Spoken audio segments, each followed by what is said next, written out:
E a gente pode pensar em Sócrates, entendeu? Sócrates, ele é um exemplo claro de uma pessoa que manteve a sua liberdade interior intacta, tal como fala o Viktor Frankl.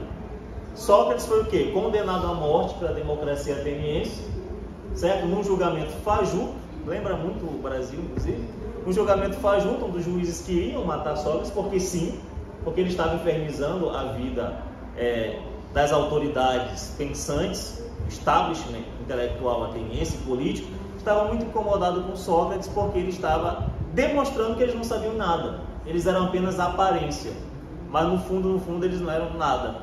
Sócrates saía perguntando para essas autoridades sobre o que eles diziam saber. Chegava para o político, questionava sobre política, e ele não sabia nada sobre política. Chegava para o poeta e questionava sobre poesia, e ele descobriu que o poeta não sabia nada sobre poesia. Então essas pessoas se escondiam atrás de cargos, já naquela época, para dar carteirada de autoridade nas pessoas. E no fundo eles não eram nada, e Sócrates mostrou isso. Então incomodou bastante o establishment ateniense, numa Atenas corrupta, numa Atenas relativista por causa dos sofistas, ou seja, havia toda uma degradação cultural acontecendo, não só uma degradação política. Então Atenas de Sócrates era mais ou menos como o Brasil de hoje. E Sócrates foi lá e escancarou, colocou o dedo na ferida e foi condenado à morte por isso. Para quem não conhece a história, um resumo é esse. Foi condenado à morte por isso. E ele aceitou a morte como uma pessoa elevada. Ele falou: olha, vocês estão me matando, ruim para vocês. É vocês que estão perdendo com isso. Cometendo injustiça. Vocês estão cometendo uma injustiça. E aí surge aquela famosa frase de Platão: é melhor sofrer uma injustiça do que cometê-la. Certo? Então Sócrates, prestes a tomar o veneno, ele estava falando da vida eterna. Ele estava falando que ele ia encontrar... A morte pode ser duas coisas para Sócrates. Ou não é nada, é um sono e vai ser uma maravilha. Imagina, você só ficar dormindo de boa, sem precisar acordar para pegar ônibus, para pagar boleto, né? A gente dorme, acorda, o boleto está lá, não desaparece. E aí vai ser de boa se a morte for isso, não existe nada.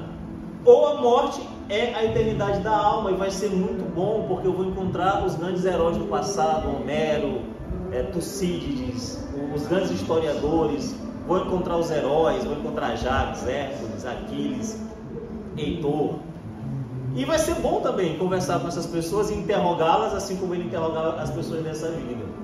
Então ele estava em outro plano. As pessoas estavam falando de matar o corpo de Sócrates, e ele estava falando: não, a alma é eterna. E ela vai continuar depois da morte. E para quem... Oi? Ele come... exatamente. O pior para vocês. Eu estou indo para a vida. Vocês estão ficando na morte. Eu lembro de um paralelo. Toda vez que eu leio a Apologia de Sócrates, eu lembro de um paralelo com um trecho do Evangelho, onde Jesus diz assim: vem e segue-me. E aí o jovem fala: não, deixa eu enterrar o meu pai primeiro, aí eu vou e te sigo. E aí Jesus fala o quê? Deixem que os mortos enterrem os seus mortos. Deixem que os mortos enterrem os seus mortos. E você lê a Apologia de Sócrates, é isso. Há uma tradição católica que diz que Cristo, quando morreu, ele foi buscar as almas do purgatório, as almas que estavam em prisão, certo? E aí a tradição diz que foi buscar Adão e Eva. Eu acredito que foi buscar Platão e Aristóteles. E muitos outros. E muitos outros. Muito obrigado por ter assistido a esse vídeo. Se você gostou do conteúdo, divulgue com seus amigos, e para mais conteúdos como esse, siga o nosso perfil.